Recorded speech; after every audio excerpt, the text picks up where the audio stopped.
स्वागत है दोस्तों आपका ध्यान सर की क्लासेस में। जैसा कि आपको याद होगा, कल हमने राष्ट्रपति से रिलेटेड महत्वपूर्ण आर्टिकल को काफ़ी सिंपल ट्रिक के माध्यम से एक ही वीडियो में याद कर लिया था। उसी श्रृंखला को आगे बढ़ाते हुए हम आज राज्यपाल से संबंधित महत्वपूर्ण आर्टिकल को ट्रिक के माध्यम से काफ़ी अच्छे से याद करते हुए जाएंगे, ताकि एग्ज़ाम में आपका एक नंबर पक्का हो सके। पर इससे पहले हम ट्रिक पर जाए, आर्टिकल्स को हम पहले पढ़ लेते हैं कि आर्टिकल में लिखा क्या हुआ है। तो शुरू करते हैं आज का सेशन। आर्टिकल 153, इसमें राज्यपाल के पद के बारे में बताया गया है। आर्टिकल 154, राज्यपाल की कार्यपालिका शक्ति के बारे में बताया गया है। आर्टिकल 155, इसमें राज्यपाल की नियुक्ति के बारे में बताया गया है। आर्टिकल 156, इसमें राज्यपाल का कार्यकाल के बारे में बताया गया है। आर्टिकल 157, इसमें राज्यपाल पद हेतु योग्यता के बारे में बताया गया है। आर्टिकल 158, राज्यपाल पद हेतु सेवा शर्तों के बारे में बताया गया है। आर्टिकल 159, इसमें राज्यपाल की शपथ के बारे में बताया गया है।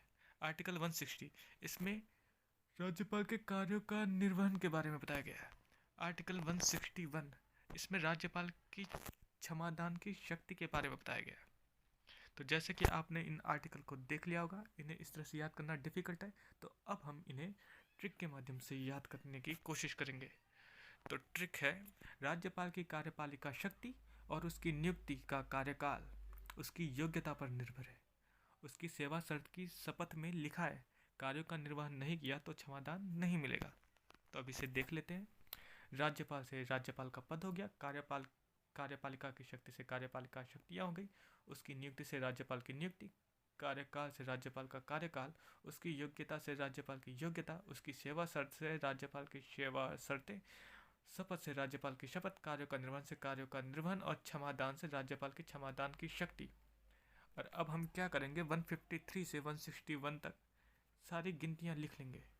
इस तरह से आपका राज्यपाल से रिलेटेड सभी इंपॉर्टेंट आर्टिकल ट्रिक के माध्यम से काफ़ी आसानी से कवर हो जाते हैं। इसमें हमने और वीडियोस की तरह पहले के शब्दों को मिलाकर कोई याद करने का झमेला नहीं रखा है कि पहले तो ट्रिक को याद करो, उसके बाद उस शब्द को भी याद करो, उस शब्द से क्या अर्थ निकलेगा। इसमें हमने आर्टिकल को ही एक ट्रिक में लिख दिया है, ताकि जैसे आप इस छोटे से पैराग्राफ को याद कर ले तो आपको ये सारे आर्टिकल भी आसानी से याद हो जाए। धन्यवाद।